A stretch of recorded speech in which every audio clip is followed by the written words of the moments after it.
Olá, Joana, bem-vindo à Praça do Município. Isto é um programa quinzenal, onde vamos conversando sobre temas variados da sociedade, normalmente muito vocacionado para a parte profissional, mas comecemos com a nossa primeira e tradicional pergunta, porque esta é sempre igual a todos os nossos convidados, que é: quem é a Joana? És a melhor pessoa para te descrever e para falar um bocadinho sobre ti. Quem é a Joana? Olá, Mário.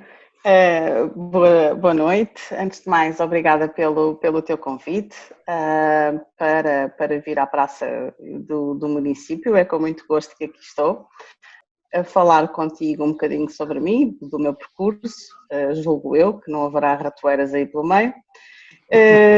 E, de facto, pelo senso comum, provavelmente serei a melhor pessoa para falar de mim, não te poderei dizer muito, acho que essas coisas vão fluindo, digamos assim, daquilo que se vai conhecendo um pouco das pessoas.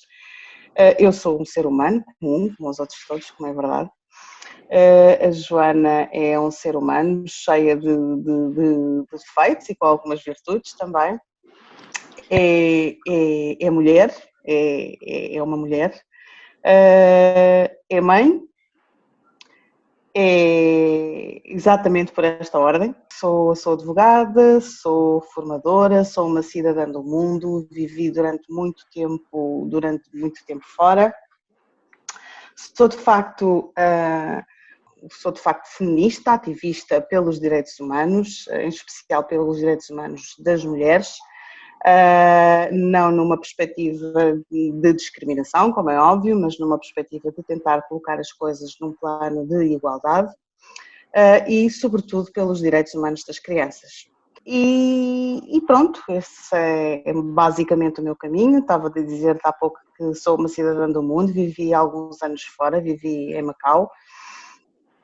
Isso dá-nos também uma outra perspectiva e, portanto, eu penso que todo este meu percurso, que não é longo, mas também já não é assim tão pequeno quanto isso, tem tudo a ver com as nossas experiências de vida e daí que é basicamente assim que eu me defino.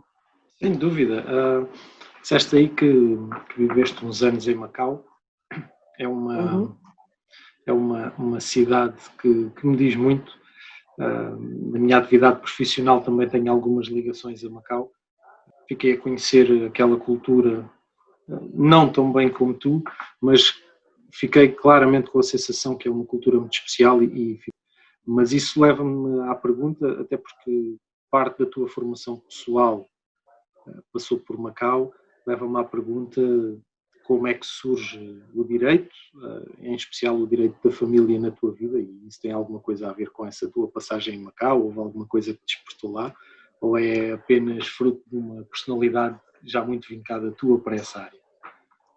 Olha, como eu te dizia há pouco, eu penso que tudo aquilo que nós somos e a nossa construção pessoal e intelectual vai beber e enriquecer, como é óbvio, a nossa experiência pessoal. Não há um marco na minha vida que eu te possa dizer que tem que ver ou que possa ter a ver com o ativismo propriamente dito, ou com a defesa dos direitos humanos, ou com a defesa dos direitos das mulheres.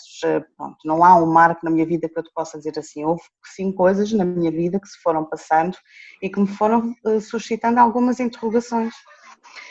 E eu, a dada altura, comecei por pensar, enfim, qual é que era o meu papel relativamente a determinados temas. Mas voltando ao que me perguntaste inicialmente, e já chego lá. Olha, o direito surge na minha vida precisamente em Macau. Eu devo dizer-te que não sentia esta especial vocação pelo direito propriamente dito. O que eu queria mesmo era ser comunicadora. Mas a dada altura, e penso que, enfim, de outras experiências que me já foram relatadas também, que eu fui lendo por aí, a dada altura nós, enfim, somos influenciados e um bocadinho também por aquilo que, enfim, que nos dizem os nossos pais e as pessoas que nos são mais próximas, e há uma pessoa na minha vida que foi crucial para a minha escolha do direito, que foi o Adelino Gomes, que é jornalista, Enfim, subejamente conhecido. E o Adelino Gomes, a dada altura, numa visita em que esteve em Macau, disse-me ao Joana, olha, enfim, não vais pelo... Eu queria ir para jornalismo, e ele disse-me, não vás apenas para jornalismo, se queres ir para uma área, enfim, de humanidades, vai para direito. Direito tem uma vocação muito mais abrangente, e portanto, depois, se efetivamente quiseres, poderás sempre, uma vez licenciado em direito, tornar-te uma boa comunicadora e com certeza chegar à comunicação nessa perspectiva. Enfim, eu um bocadinho contrariada, não sabia bem o que é que me ia esperar. Lá fui para direito e iniciei mesmo em Macau. Portanto, na altura em Macau havia a Faculdade de Direito, hoje não sei como é que é, mas havia uma universidade, a Universidade de Macau, havia uma Faculdade de Direito, a Faculdade de Direito estava ligada à regência da Universidade de Direito, na Faculdade de Direito da Universidade de Coimbra, e eu ingressei na altura em Macau. Portanto, fiz em Macau o primeiro e o segundo ano da faculdade. E, portanto, depois vim para a Faculdade de Direito, vim para Coimbra em 98, e, portanto, foram muitas as diferenças, senti bastante diferenças quando cheguei ali a Coimbra, mas foi uma experiência muito enriquecedora. Enfim, quando cheguei ao final do quinto ano, posso dizer que não sabia o que é que ia fazer.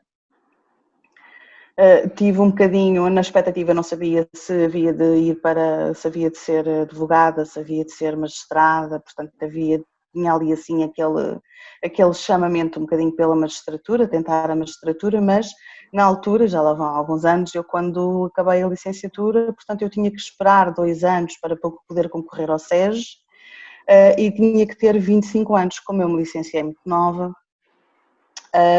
Portanto tinha que aguardar aqueles 2 anos e comecei logo a fazer o estágio, comecei logo a trabalhar e, portanto, depois a magistratura foi passando e abracei depois esta minha carreira, não é? Que já tem alguns anos.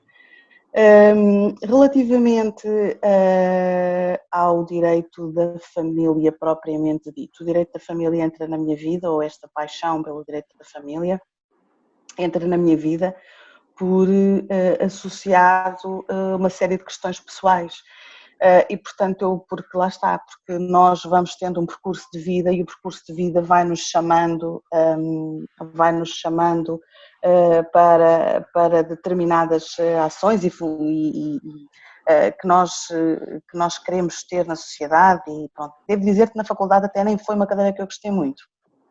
Na altura era extremamente teórica, dada, enfim, numa perspectiva que não condizia nada com aquilo que eu via da família, bom.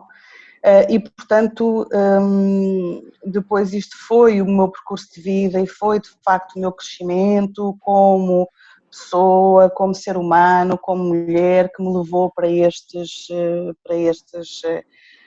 estas áreas do direito um bocadinho mais, de uma forma mais circunscrita. Portanto, em termos de, porque eu faço tudo, não é? Não faço só direito da família, mas na minha atividade profissional, mas aquilo que estudo foi isso, ou é isso. Portanto, a investigação que faço é nesse sentido. Relativamente ao ativismo, devo dizer que aqui um bocadinho ainda para uma vez que falámos agora de Macau, eu devo dizer-te que o ativismo ou o feminismo eu nunca, portanto, só bastante mais tarde é que comecei a pensar um bocadinho nestas coisas do feminismo, do ativismo, dos direitos humanos e tal, mas na altura houve um livro que me marcou muito na minha vida, que foi portanto, ainda em Macau, que foi Os Cisnes Selvagens. E eu li Os Cisnes Selvagens, sei lá, umas 3, 4, 5 vezes. E fazia-me uma confusão enorme o estado de dependência, menorização da mulher que era relatada e descrita naquele livro, que no fundo é um espelho do que foi e em parte do que é a sociedade chinesa e a cultura durante muitos anos. E, portanto, havia uma parte do livro em que descrevia a forma como as mulheres tinham que contornar o crescimento dos pés alguma vez o livro e, portanto, elas colocavam os pés dentro de uns sapatos rijos, apertados, não sei quantos números abaixo. E, portanto, já nessa altura eu perguntei, mas porquê que esta gente se sujeita, porquê que estas mulheres se sujeitam a estas coisas? E, de facto, depois foi uma questão natural, foi uma questão que foi crescendo comigo e foi uma curiosidade intelectual. Portanto, eu sou autodidata naquilo que são as ciências sociais que nos rodeiam. Daí um bocadinho também a minha procura e depois mais tarde acabei por me associar, entre aspas, um bocadinho também, pensar, bem, o direito não pode ser tão fechado, vou abrir aqui o leque e depois abracei também, portanto, a questão da investigação na área da sociologia. Era isso que eu tinha a dizer, são linhas de pensamento muito diferentes. O direito encaixa as coisas ou procura explicá-las, procura estruturá-las, enquanto as ciências sociais são a abrangência, são o pensamento, muitas vezes o pensamento livre e diferenciador, individual, e no direito a questão individual é sempre um bocadinho relativa, não é? Portanto, como é que tu encaixas essas duas realidades dentro de ti? Um casamento perfeito, fazem um casamento perfeito, sobretudo na área da família, que, portanto, que me tem preocupado e ocupado mais, enfim, eu tento ocupar mais do meu saber, que é muito pouco ainda, não é? Estamos sempre a aprender, mas eu acho que é um casamento perfeito, mas acho também que há, não só nesta área, do direito da família, repara, acho não, tenho a certeza. O direito, portanto, é um conjunto de normas, não é? De regulação do comportamento humano, como todos sabemos, e, portanto, que tem, enfim, de uma forma muito simplista, que tem uma especial vocação de ordenação da sociedade, porque tem uma característica sancionatória, não é? Portanto, por isso é que é diferenciado da moral, dos costumes, dos usos e por aí fora. Pronto. E, portanto, há uma ligação que é, portanto, inabalável entre o direito, entre este conjunto de normas e a sociedade. Portanto, o direito não pode, nós não podemos querer uma ordem jurídica justa e equitativa se não tivermos a noção do que é que a realidade nos dá e nos traz. E, portanto, é preciso termos atenção, de facto, que há uma constante modificação da sociedade, há dinâmicas que vão alterando na própria sociedade, em várias áreas do saber, e várias áreas de atividade humana e, portanto, nós temos que, o direito tem que acompanhar essa evolução, portanto, tem que acompanhar essa transformação social. E, portanto, daqui, e nesta perspectiva, este estudo sociológico, digamos assim, do comportamento humano, designadamente nesta área da família, acho que é um casamento de duas áreas perfeitas, não é? E foi um bocadinho isto que eu tentei procurar. O que é que eu senti? Senti que, portanto, nós no direito estabelecemos um raciocínio muito, enfim, um raciocínio muito estreito, não é? De norma, comportamento. E, portanto, eventualmente poderemos ter atenuantes, agravantes e coisas assim do género, mas depois há todo enfim, toda uma ciência, todo um conjunto de comportamentos, não é? Que penso que fazem de nós melhor profissionais se nós estivermos dotados dessas competências, não é? Não significa que nós tenhamos que, enfim, exercê-las de uma forma proeminente, mas o questionar, o saber, o tentar procurar, o tentar, enfim, o questionar, porque nós temos que, o comportamento humano tem sempre uma causa. E, portanto, nessa perspectiva, eu achei que a sociologia era uma. E não me arrependi. De facto, não me arrependi. Acho que me tem ajudado muito mesmo como ser humano. Pegando nessas tuas duas vertentes, e até pela situação que estamos a viver atualmente, da pandemia da Covid-19, nós Estamos agora a desconfinar o país, são passos que têm sido dados, mas os últimos 3 meses foram 3 meses de muito aperto, de confinar as pessoas em casa, levar famílias inteiras a estarem fechadas dentro de 4 paredes. Ter pessoas fechadas em casa criou-nos aqui uma realidade nova. Consideras que esta realidade é promotora de violência, especialmente surda, no seio da família, porque uma vez que está fechada e as pessoas não vêm cá para fora, também mais dificilmente nós nos apercebemos do que é que se passa lá dentro. Mas consideras que isto é problemático, tem contornos problemáticos, e de que forma é que nós também podemos proteger as crianças que estão inseridas nesta realidade? Como é que tu encaras esta situação? Olha, Mário, nós temos que, relativamente a essas questões, nós temos que estabelecer aqui, ou pelo menos eu estabeleço aqui algumas diferenciações. É de facto uma realidade problemática, foi de facto uma realidade que veio alterar de forma, enfim, diametral a nossa convivência com os outros, não é? E o confinamento induz problemas, enfim, nesta área que são, e aliás têm vindo a surgir algumas questões que vão têm saído na comunicação social, têm tornado públicas episódios de violência que são uma cara, uma faceta, não é, destes tempos que nós temos vivido. Mas temos que distinguir aqui 2 ou 3 coisas que me parecem fundamentais. Desde logo, o confinamento não permite que nós possamos, no que diz respeito aos seios familiares, tratar as famílias todas por igual, como nós desejaríamos, não é? Pronto. E, portanto, naturalmente que este confinamento veio manifestar e tornar mais visíveis muitas desigualdades e até mesmo na própria forma de chegarmos e de conseguirmos enfim, prevenir ou resolver determinadas situações. O confinamento veio trazer ou fazer emergir realmente essa faceta desigual que a sociedade ainda vive e designadamente no que diz respeito à educação das crianças, não é? Portanto, isso é uma das questões que me preocupa bastante. Mas relativamente à violência, há uma outra situação que é esta. Existe violência que é anterior ao Covid, não é? Pronto. E, portanto, situações familiares, aliás, há bem pouco tempo,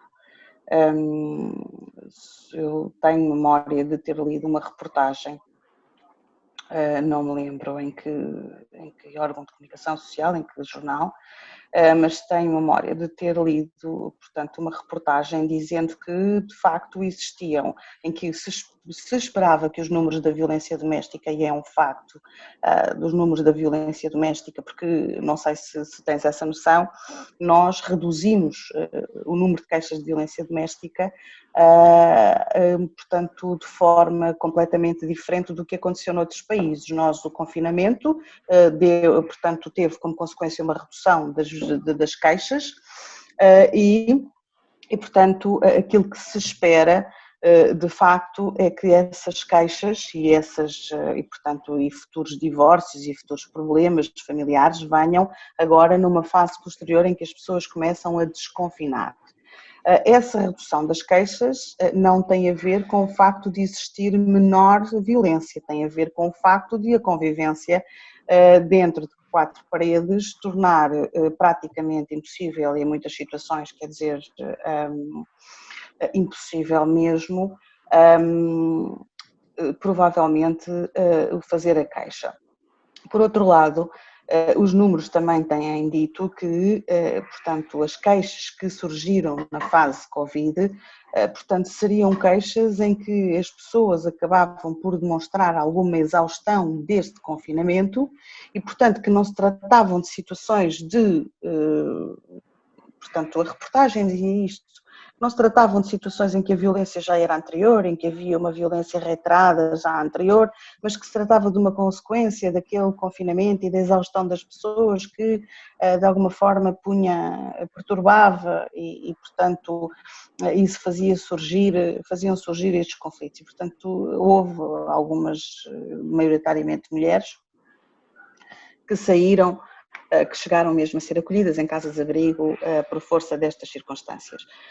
E, portanto, nós temos duas realidades paralelas. Temos esta violência, que não são duas realidades paralelas em termos sociais, portanto, é a violência, e a violência tanto é a violência anterior ao Covid como é a violência posterior ao Covid. Agora, o que temos, de facto, foi uma situação uma situação de confinamento em que colocou debaixo do mesmo teto de agressores e vítimas e, enfim, passa a expressão, tudo e mais um par de botas dentro do mesmo sítio, não é verdade? E depois, e por força desta situação, emergiram provavelmente outros desequilíbrios familiares que até à data não estariam tão visíveis em termos de violência, certo? Pronto. A violência doméstica é um crime público, naturalmente que as vítimas em casa, com os agressores, terão alguma dificuldade no exercício do direito de queixa, no que diz respeito às mulheres e aos homens que são violentados, mas a violência doméstica é um crime público há 20 anos, fez esta semana 20 anos, e portanto cumpre-nos a nós, sociedade, também exercer aqui um bocadinho este papel de prevenção. Relativamente às crianças, a situação é subejamente mais complicada. Porquê? Porque o sistema de proteção das crianças, vá lá, não é mais complicada, é tão complicada como a outra, mas suscita-me, pela maior vulnerabilidade destes seres pequeninos, alguns deles, suscita-me alguma preocupação. Porquê? Porque o nosso sistema de proteção das crianças é um sistema em pirâmide, portanto, nós temos o funcionamento das instituições para a família e para a juventude na base. E que instituições são essas? São as escolas vulgo, portanto, creches, portanto, instituições de apoio escolar, os jardins de infância, escolas secundárias por aí fora, são os médicos, centros de saúde, é a catequese, é as atividades extracurriculares, portanto são todas as instituições que têm de alguma forma, alguma espécie de correlação com as crianças, não é? Estes são a base da nossa pirâmide de proteção. E portanto nós com o confinamento desligamos as crianças desta realidade social que é o primeiro nível da proteção delas, não é? Portanto, é certo que também recentemente se manifestou a Comissão Nacional, penso eu, das CPCJs, que existia, ou que, portanto, que deveria haver por parte dos professores que estão com as crianças através da internet, um especial dever de, pronto, mas isto é muito complicado, não é? Pronto. E, portanto, através dos meios de comunicação, os meios da internet, portanto, houve uma desvinculação das crianças relativamente a este primeiro nível de proteção.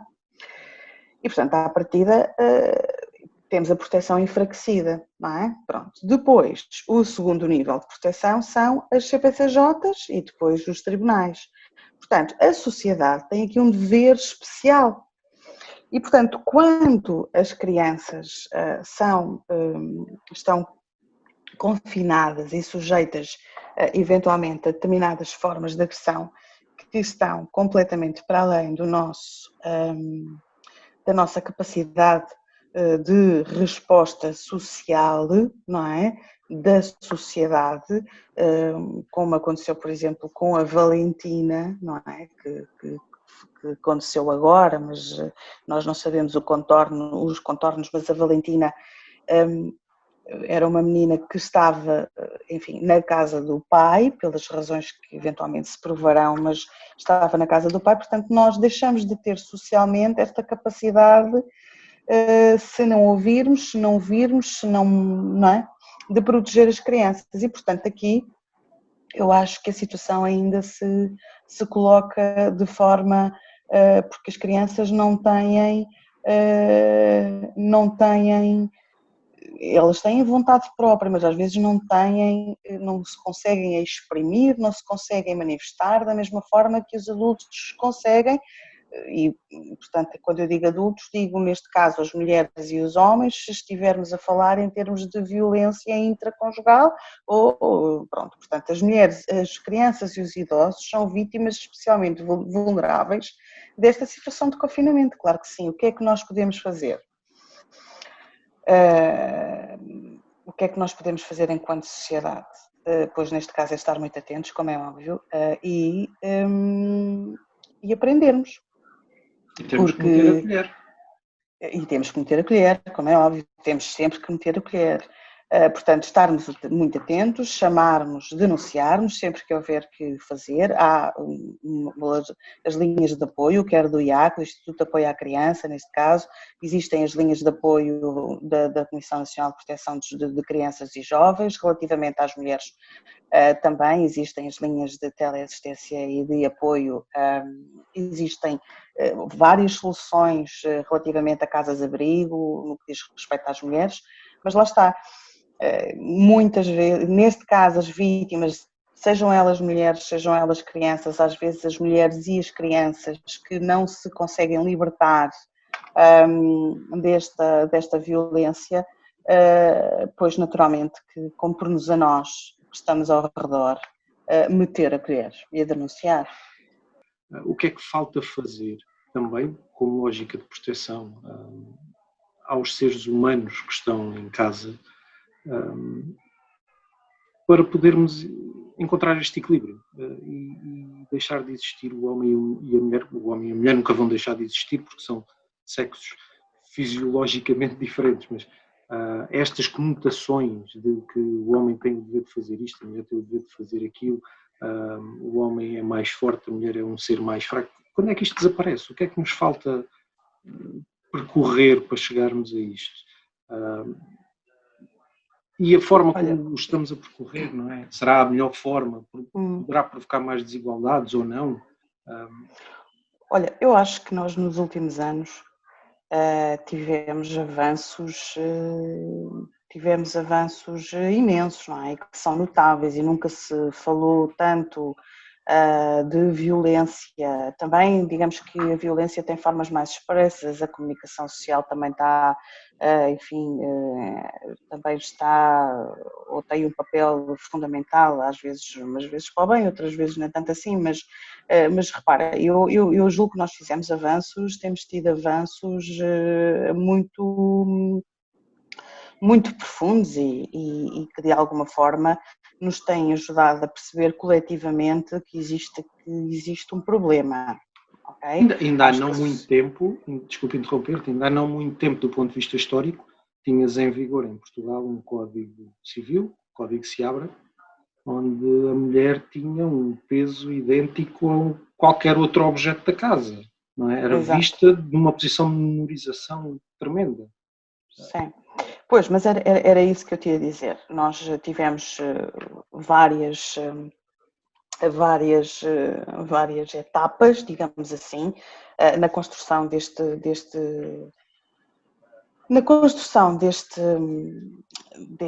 propósito de igualdade, digamos assim, entre homem e mulher, igualdade entre cônjuges, igualdade na família, estas dinâmicas das próprias famílias em termos de uma maior democracia familiar, portanto isto são tudo coisas muito recentes, não é? Pronto, mas isto para dizer o seguinte, eu acho que nós tivemos avanços muito significativos e que se têm manifestado de uma forma que penso que bastante evidente na própria sociedade. Portanto, eu penso que a sociedade está mais alerta para este tipo de questões. Mas e portanto, e aqui vem um bocadinho a minha parte do ativismo, não é verdade? E de uma consciência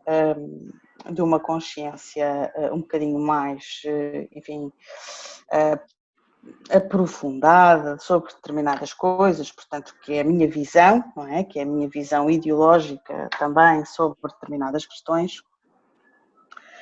No que diz respeito à violência contra as mulheres e contra as crianças, há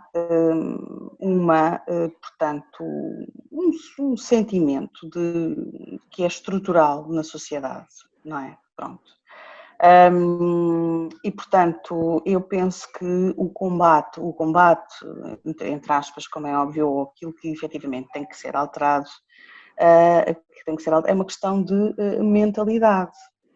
Não é? Uma questão de mentalidade. Tu próprio dizias há pouco que há bem pouco tempo atrás nós tínhamos o Código Civil de Seabra, depois tínhamos, mas antes do Código Civil de Seabra, mas depois do Código Civil de Seabra, nós já passámos ou já subimos alguns degraus da nossa escala, não é? Pronto.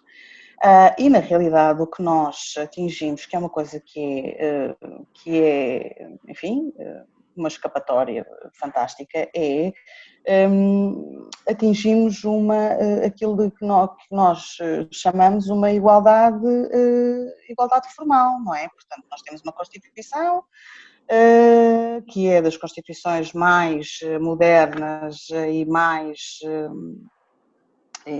mais protecionistas, digamos assim, do ser humano, da democracia, da sociedade, do Estado Social, pronto, que nos dá que nos atribui como direito fundamental essa igualdade, que atribui como direito fundamental entre os cônjuges na família a igualdade, mas depois temos um problema que é quando essa igualdade que resulta da lei é uma igualdade meramente idealista e que não passa da representação daquilo que nós representamos e não daquilo que nós praticamos, nós vamos ter sempre muita dificuldade em concretizar na prática esta igualdade entre homem e mulher. Ou seja, enquanto existir este caldo cultural em que nós bebemos e vimos bebendo enfim, há séculos atrás, não é? E que de facto existe, porque hoje em dia tu dizes, e tal, se eu te perguntar, tu concordas ou como é que são as práticas dentro da tua casa relativamente enfim, aos papéis, ao exercício das tarefas domésticas, ao exercício da parentalidade, ao exercício de... Pronto. Na maioria das situações o que tu tens é tu tens representações idealistas, tu concordas, não é? Mas depois o que os estudos nos transmitem é que na prática, os inquéritos que são feitos e os estudos, na prática, essa igualdade não é efetiva, não é? Pronto, e portanto esta desigualdade que existe entre homem e mulher é uma questão que está enraizada, que nós nem nos apercebemos dela. Nós nem nos apercebemos dela. E, portanto, necessariamente levado ao extremo em situações de violência, como é óbvio, porque as situações de violência são também elas fruto deste caldo cultural, portanto, desta dominação, digamos assim, que existe ainda, por exemplo, relativamente às crianças. Como é que nós conseguimos justificar que, por exemplo, volto novamente outra vez à questão da Valentina, que um pai maltrate uma filha ou um filho da forma, portanto, como... Repara, nós em 2008, alterámos o nosso Código Civil portanto, no que diz respeito às crianças, e substituímos o até então chamado poder paternal pelo exercício das responsabilidades parentais. E pese embora nós tenhamos ainda nas normas alguns resquícios deste poder paternal, nós procuramos substituir a palavra menor por criança. Porque esta palavra de esta palavra menores, esta palavra de poder, não é? É um reflexo desta de nós termos as crianças como seres incapazes, como seres menores, sujeitos a um poder, não é? Um poder que era dos pais, neste caso já em 2007, 2006, não é? E que outrora era do chefe de família, porque antigamente, e quando eu digo antigo não é assim tão antigamente, nós não tínhamos, as mães nem sequer podiam opinar sobre rigorosamente nada. Portanto, esta menoridade, esta incapacidade das crianças é objetificá-las, não é? E, portanto, em muitas situações, isto é estrutural. Portanto, nós temos que alterar a consciência da sociedade, dos nossos concidadãos, temos que procurar ativamente sensibilizá-los para determinadas questões. E quando estamos a falar em cidadãos, estamos a falar de todas as estruturas, porque depois temos nas estruturas de apoio, quer sejam administrativas, quer sejam judiciais, nós temos seres humanos que exercitam decisões a benefício, entre aspas, ou em prol dos outros. E, portanto, quem age e quem decide, estruturalmente, também tem que estar desenraizado de qualquer vínculo que diga respeito ainda, digamos assim, a estas situações. Portanto, enquanto nós não conseguirmos, como sociedade, instituir esta mentalidade, de facto, de que existe uma profunda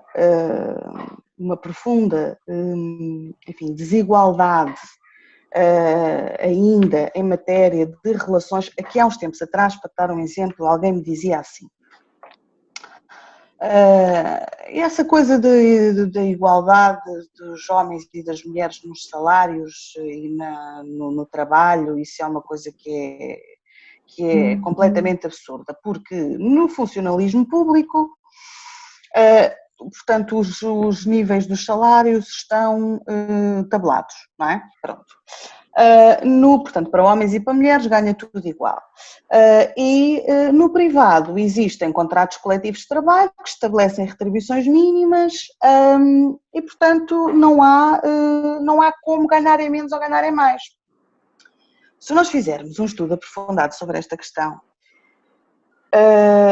esta desigualdade, portanto, acompanha várias etapas da vida, não é? Várias etapas da vida das mulheres e várias etapas da vida dos homens. E, portanto, nós temos, no funcionalismo público, por exemplo, ou já lá vou depois ao particular, mas no funcionalismo público temos uma coisa que se chama oportunidades. Nós temos carreiras, não é? Pronto. Se eu tenho desequilíbrios entre a oportunidade que eu dou aos homens e às mulheres para poderem progredir em termos de carreira, seja porque não estão tão disponíveis para ocupar determinados lugares de chefia, seja porque não estão tão disponíveis para poderem, sei lá, exercer um cargo qualquer que tem enfim, um prémio de qualquer coisa, ou de secretariado, ou de chefia, ou de direção, ou seja o que for. Eu tenho nas folhas de vencimento, maioritariamente, os homens com um salário maior do que normalmente as mulheres, que estão menos disponíveis por razões normalmente familiares para exercer esse tipo de tarefas, ou esse tipo de cargos, ou esse tipo de situações para que não estão disponíveis. No privado acontece exatamente a mesma coisa. As mulheres não podem, tudo bem, eu entro às 8, eu saio às 5, eu recebo aquele.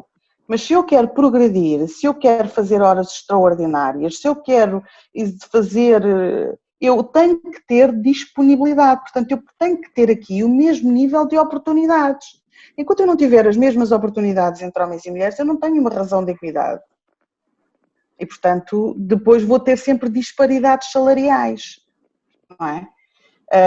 E, portanto, isto é uma questão que é, enfim, é cultural e pronto, podia estar para dizer isto agora o resto da noite, tem muitas coisas, mas não sei se me queres ouvir. Teria todo o gosto em que me desses todos os exemplos, mas já nos estamos a aproximar a passos rápidos. O objetivo também é ser conciso e curto. Estamos a aproximar do final da entrevista e eu deixava-te uma pergunta que te permitirá também refletir sobre estas questões. A última, que é: que marca é que a Joana gostava de deixar? E isto é abrangente. Escolherás claramente o caminho que queiras dar a esta resposta. Olha, eu tenho procurado sempre, para te responder assim de uma forma mais ou menos breve, eu tenho procurado sempre na minha vida, em tudo aquilo que faço, e em tudo aquilo que faço, tenho procurado conseguir transmitir, primeiro, ainda que as pessoas não possam não concordar comigo, conseguir transmitir uma cidadania ativa. E, portanto,